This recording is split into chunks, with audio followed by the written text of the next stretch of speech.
بهم ولا يتكلم أحد بموت رسول الله إلا ضربته. جئتك أؤمن بالله وبرسوله وبما شئت به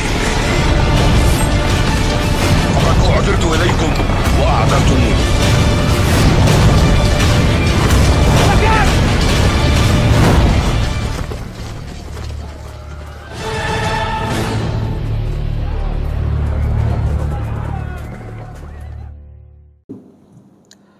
Jikalau ketika nyawa telah sampai ke tenggorokan dan kamu ketika itu melihat mereka dan kami lebih dekat kepadanya dari kamu, tetapi kamu tidak bisa melihat ketika itu.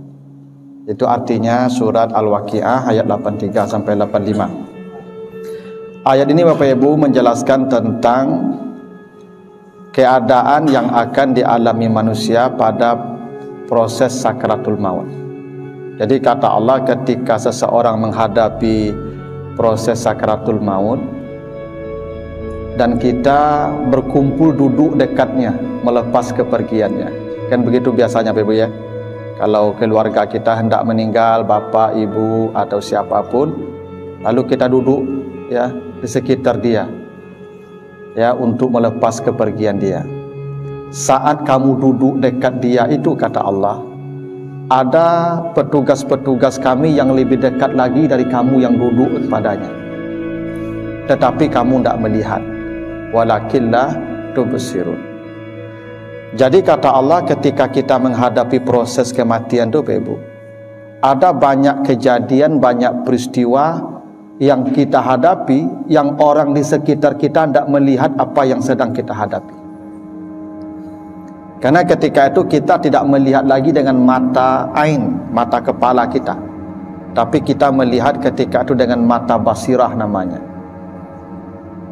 Jadi ketika itu Bapak Ibu, kita menghadapi banyak kejadian, banyak peristiwa, tapi orang-orang di sekitar kita tidak bisa menyaksikan apa yang sedang kita alami itu. Nah, dalam Al-Quran Bapak Ibu, Allah menceritakan atau menjelaskan ada beberapa peristiwa itu yang kita alami dan orang lain tidak melihat apa yang sedang kita alami itu. Apa diantaranya? Pertama disebutkan di surat Qaf ayat 22. Surat Qaf ayat 22. Kata Allah, "Walaqad kunta fi ghaflatin min haza fakashafna anka ghita'aka fabasarukal yauma hadid." Sungguh kamu masih lalai daripada kebaikan-kebaikan, hingga ketika kematian datang kami bukakan semua yang kamu lalaikan itu, dan ketika itu pandanganmu begitu tajam, kata Allah. Jadi saat ketika kita mati itu Bapak Ibu, semua amal-amal yang kita luput, yang kita tidak kerjakan padahal kita punya kesempatan mengerjakannya, ketika itu semua pahalanya diperlihatkan Allah kepada kita. Allah bukakan fakashafna, ya, kami bukakan anka, kami bukakan itu semua untukmu. Apa yang kamu lalaikan itu dibukakan Allah, dan ketika itulah baru mata kita melihat apa yang harusnya kita peroleh andai kita tidak meninggalkannya. Jadi semua amal-amal yang kita kerjakan ini akan diperlihatkan pahalanya di waktu itu. Sekarang pahala ini tidak tampak Pak, tidak tampak, sehingga kadang kita tidak merasa rugi kalau itu amal itu tinggal, padahal pahalanya besar. Misalnya beginilah, ada hadis Sahih Bukhari, rakaatul fajri khairum minad dunya wa ma fiha. Siapa yang mengerjakan salat 2 rakaat di waktu fajar sunat, setelah azan subuh dia salat 2 rakaat sebelum salat subuh, maka dia telah mendapatkan nilai lebih ya daripada dunia dan isinya. Kan besar tuh Pak, cuma tidak tampak. Allah tutup sekarang itu. Kalau tampak, saya yakin kalau nampak pahala itu Pak, 2 rakaat di waktu fajar itu, saya yakin semua orang tidur di masjid agar tidak lewat azan subuh nanti. Ya. Cuman sayang ditutupkan Allah sekarang, masih ditutupi Allah, tidak ditampakkan oleh Allah. Nanti pada waktu sakratul maut baru ditampakkan nih. Andai kau melakukan ini, nih, dapatnya ini. Ada sebuah riwayat yang populer Bapak Ibu. Ya, dulu semasa Nabi ada seorang sahabat namanya Sa'ban. Jadi Sa'ban ini selalu datang pertama solat subuh ke Masjid Nabawi. Jadi dia yang pertama selalu datang ke Masjid Nabawi subuh. Dan dia duduk paling depan dan di pojok. Ni saf depan paling pojok tu Pak, tu tempat Sa'ban itu. Dan Nabi hafal betul tu Sa'ban tu kalau subuh selalu yang pertama datang dan duduknya di pojok. Begitu terus tu.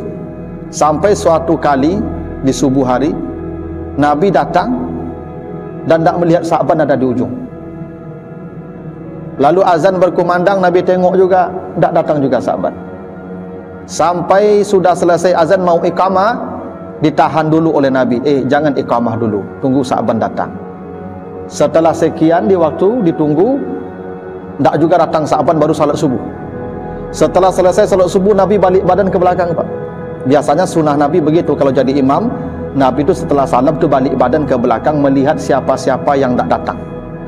Karena imam itu seperti panglima Pak. Kalau ada pasukan hilang harus dicari itu Pak. Itu maka Nabi itu tanya, si anu siapa ke mana?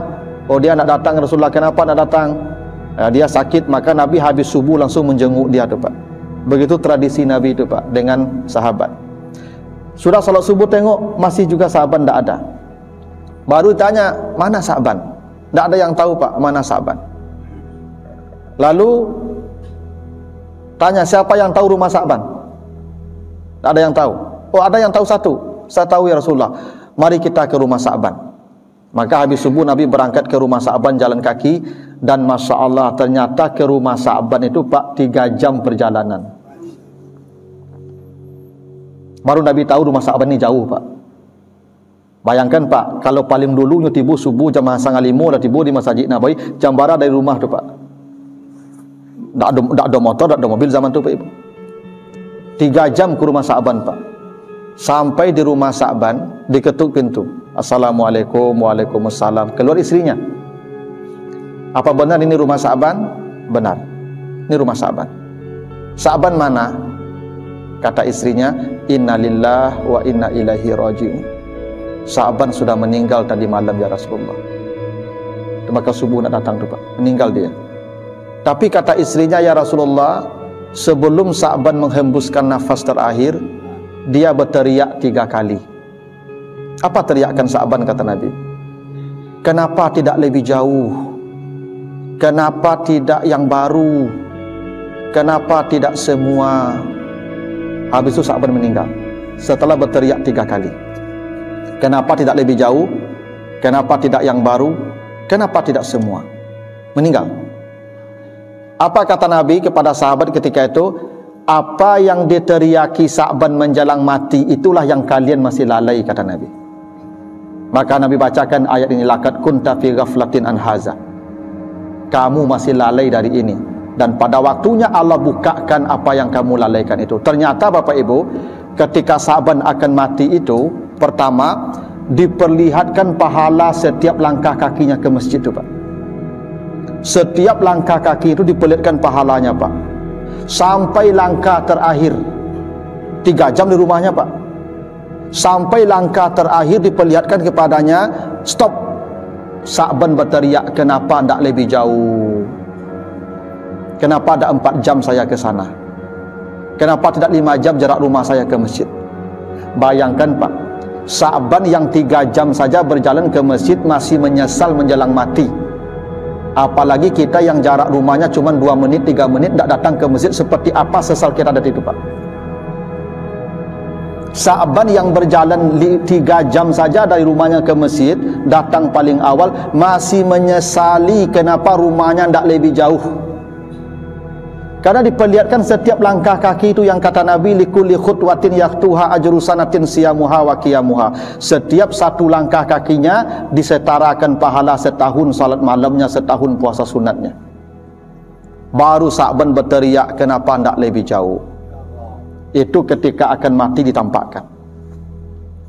Lalu suatu kali Sa'ban itu pernah lewat menjelang subuh itu ke masjid, menemui seorang gelandangan yang sedang kedinginan, menggigil di musim dingin. Lalu Sa'ban punya jaket beberapa lapis. Bapak Ibu, kalau ke negara Arab tuh, kalau musim dingin taluk selapis jaketnya lupa.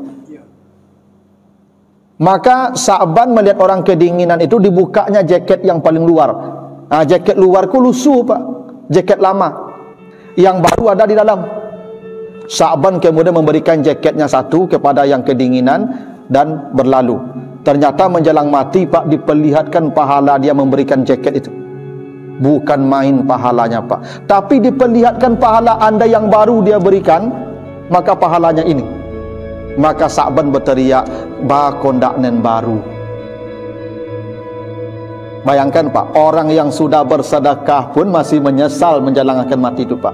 Ba kondak yang baru.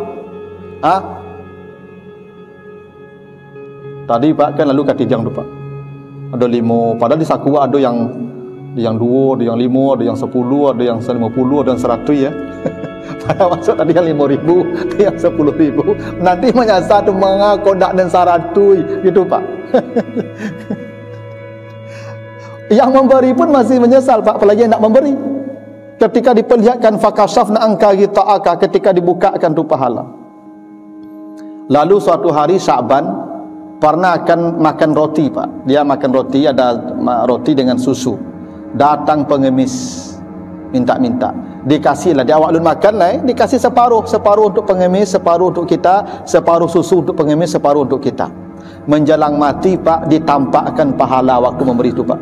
Pahala roti dan susu yang dikasih itu tampakkan Pak. Tapi ditampakkan pula andai semua diberikan segini pahalanya. Maka Sa'ban berteriak, kenapa tidak semua? Ini Pak akan kita hadapi semua Pak.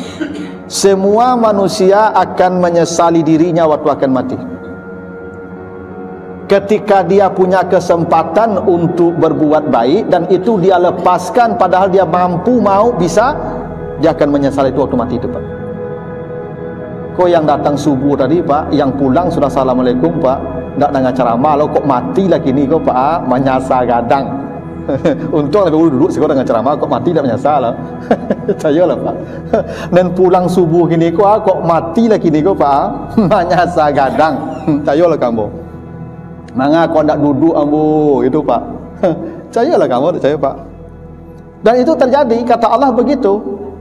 Yang kamu lalai-lalaikan itu, yang kamu tinggalkan itu, nanti akan diperlihatkan pahalanya andai kamu lakukan ini.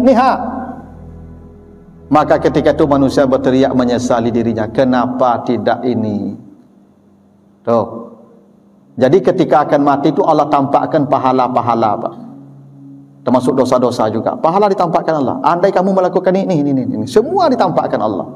Kecuali yang kita tidak mampu karena kita sakit misalnya, atau musafir, itu tidak tuh Pak. Itu tidak akan menyesal kita tuh, karena memang kita diberi uzur untuk tidak. Tapi yang kita punya kesempatan, punya waktu, kita melepaskan itu, tuh waktu akan mati itu berteriak tuh Pak. Ketika dibukakan pahala untuk kita. Itu yang pertama.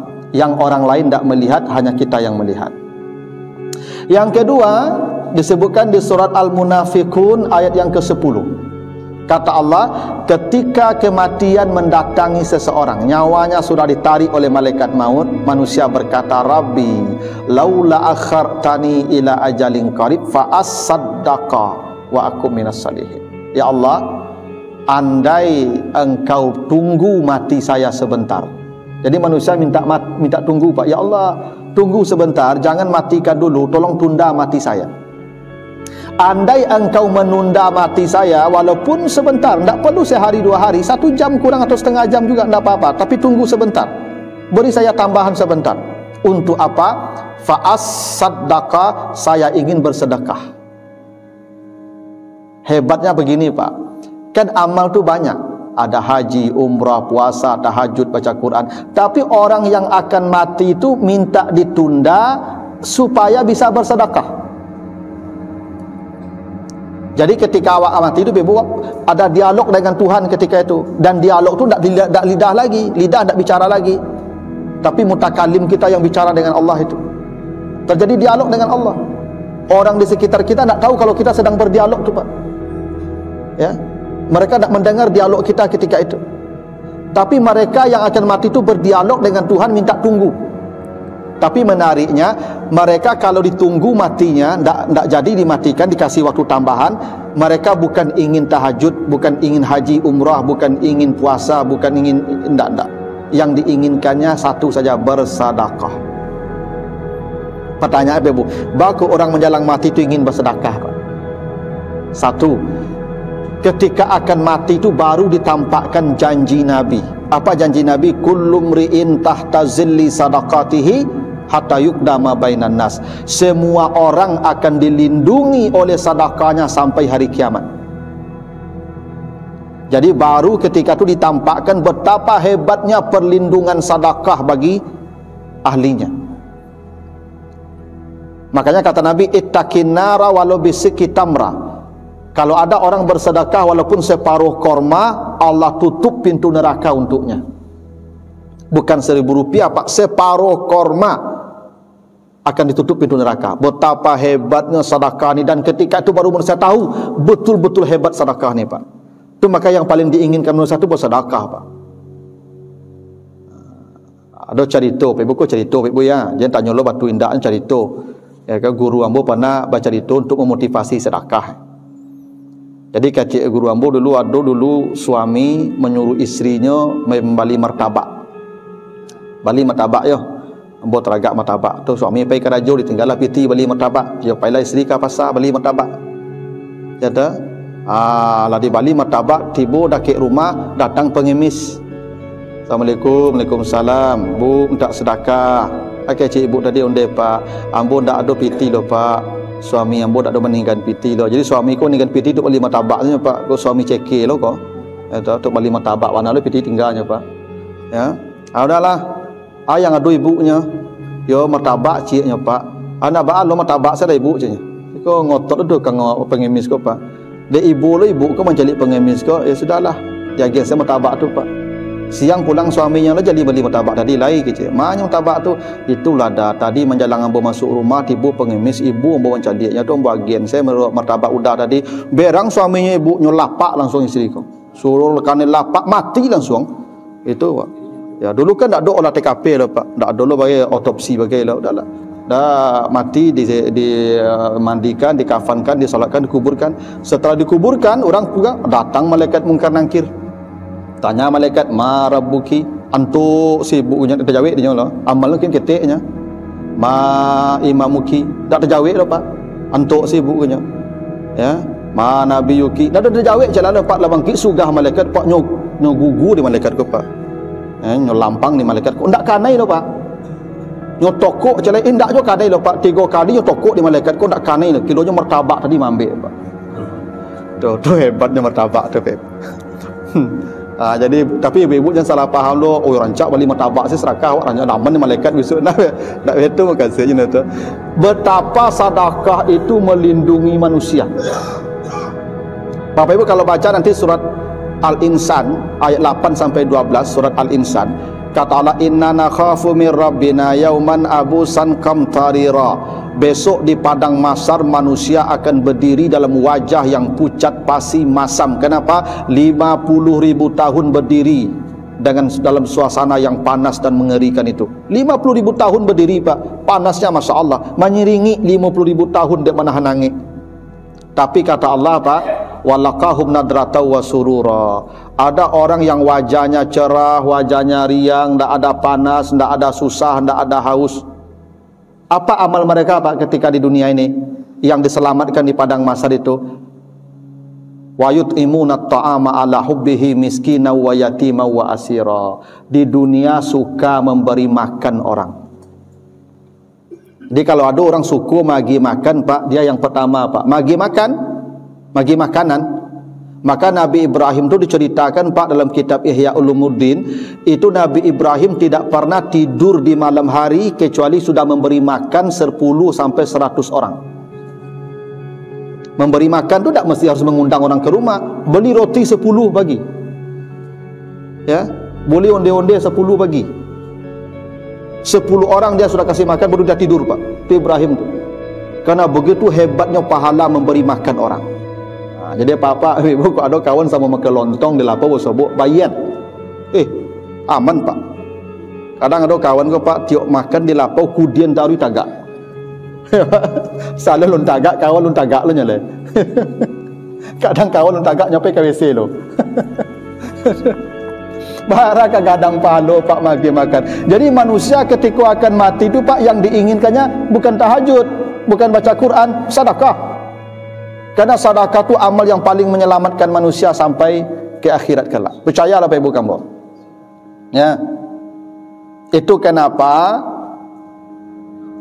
Hindun ketika mengadu ke Nabi, ya Rasulullah, inna Aba Sufyan rajulun sahih, suami ambu Abu Sufyan kiki simpili magi belanjo. Karena sedekah yang paling hebat tu ke isteri Pak. Nabi pernah bertanya, ya Rasulullah, indid dananir, saya punya banyak uang nih, kepada siapa saya mau bersedekah? Kata Nabi, ibda biman ta'ul, bersedekahlah ke istrimu. Jadi sedekah yang paling hebat tu ke isteri Pak. Itu sedekah yang paling hebat. Kadang-kadang ada apa kok, ibu minta belanja yang serengi panjang, kawan yang traktir tahu di hari itu, ya, payah mati ya Pak ni cerita tu besok. Ya. Apa ni kiki ke ibu ke isteri tu payah mati besok tu. Ya, maka perintah Nabi ke Hindun apa? Ketika Hindun mengadu suami ambu kikir memberi nafkah aku simpili, kata Nabi, khuzi ma yakfik, ciloklah. Cilok. Mencuri itu bukan mencuri, mengambil paksa sedekahnya tu. Nanti bapak yang ibu mencuri di rumah tu Pak, dicari ibu mencilok tu besok kapak tu ketika mati tu. Ketika mati nampak ibu mencilok piti apa, kecik apa menjalang mati, manga ndak sadonya cilok dulu.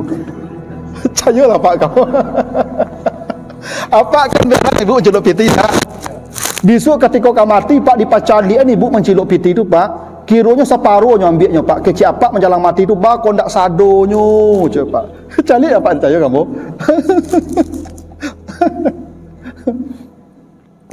Karena sedekah tu yang paling hebat ke isteri tu. Tu makanya Hindun disuruh mencuri tadi tu Pak. Disuruh mencelok, ini celok oleh cik Nabi. Kok sempilik saja celok oleh. Tapi kau apa nak menyuruh ibu mencelok lah ya. Jadi ibu kau dapat angin beko. Ya dah, lama hilang-hilang saya piti apa rumah lah ya dah. Ini kalau suami ibu kayo tu bagi kebutuhan pokok ibunya sempili, aku ambil lah, tapi babatih juga mayakfik sesuai kebutuhan pokok. Nya tak boleh lah mencilok tu semena-mena tapi ibu untuk kebutuhan pokok. Jadi suami yang sempili itu nanti menyasar tu Pak. Panggil aku kikik ke orang rumah Pak, menyasar tu. Nampaklah ibu kau mencilok Pak, nyambil separuh-separuh saya ibu kau, bangkit pagi apa dalam mati tu, mana sado nyambil. Gitu Pak. Jadi itu kenapa mereka minta bersedekah. Dua, kenapa manusia minta bersedekah? Karena kalau haji butuh biaya, umrah butuh biaya, salat butuh biaya, ada tutup aurat, puasa butuh biaya, ada sahur dan berbuka. Sedekah tak butuh biaya Pak Ibu.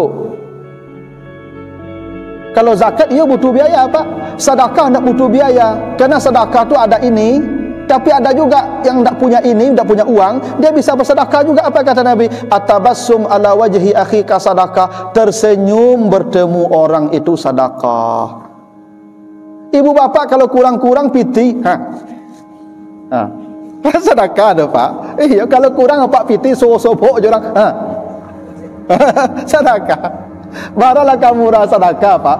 Maka ibu-ibu jangan ngambuk-ngambuk ya di rumah tu. Ya tu. Senyum. Senyum tu sedekah Pak. Sanang tak hati orang ibu kalau mencari ibu senyum? Sedekah tu mak. Sedekah tu artinya yang membuat orang merasa nyaman, tenang, senang. Ibu kalau diagi orang piti sanang tak orang bagi piti tu? Ayo, ibu kalau senyum sanang, sama sedekah tu Pak. Kan murah bersedekah tu Pak. Tu maku orang tu minta bersedekah hingga orang miskin pun bisa bersedekah. Jadi sedekah ni bukan milik orang kaya, semua orang bisa bersedekah. Bahkan kata Nabi, raf'ul hajari minat tarik, sedekah meminggirkan batu dari tengah jalan tu sedekah. Nampak batu di tengah jalan, apa berhenti, apa ambil katapian sedekah. Bakok sedekah Ustaz. Lalu orang beko jonda 3 beranak, nyelindih batu tu pe ibu, tercelapaknya, patah-patahnya 3 beranak, luku-lukunya, rusak kendaraannya, ndak bersedekah Pak Ibu kenyo tu? Sedekah tu Pak. Kau nampak paku di jalan katapian sedekah. Meminggirkan batu itu sedekah tu Pak. Ada kawan Pak nyobantang beton di tengah jalan tu Pak. Polisi lalu nama itu. Oh itu apa? Mau hutang nama tu mah. Kalau meminggirkan batu itu sedekah, mangkek batu ke tengah jalan tu hutang tu kok jatuh orang beko. Tantak orang beko, taniayu orang kendaraan orang beko. Apa membayi besok mah? Hutang nama kurang lalu tu mah. Aku apa-apa mau polisi lalu di muka rumah bongkar leh. Itu. Iyalah. Tu apa buat polisi lalu muka rumah tu, jalan tu milik orang banyak, awak ada milik apa gitu tu. Yo anak ketik-ketik banyak, ya masuk dan awak ke rumah, jago dah anak awak mah. Mari jalan main anak tu. Kalau kau buat polisi lalu, saya buat saketik tapi banyak supaya orang marem. Kan tujuan pak marem tu. Ndak maniai orang lo, ku buat tinggi pak tahan tak orang lalu situ. Sampai kadang jatuh ke orang lewat situ. Ndak zalim nama itu. Maka pak bongkar lah polisi lalu opak tu leh. Ganti yang pendek. Pada opak bayar hutang di akhirat. Meminggirkan batu itu sedekah. Kan murah sedekah tu. Hingga kata Nabi, al-amru bil ma'ruf sedekah. Bapak ibu majak orang kena elok, siapa mengirim WA misalnya kan ke jamaah, ya pagi ini ada kajian bersama ustaz ini, itu yang mengirim WA tu pahalanya tanggung kadang tu pak sedekah tu mah. Murah sedekahnya Pak Ibu. Hingga mendatangi istrimu sedekah.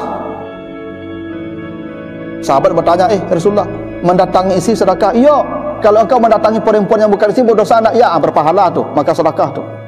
Mana murah sedekah tu pak. Maka itulah alasannya kenapa menjelang mati manusia minta bersedekah. Itu.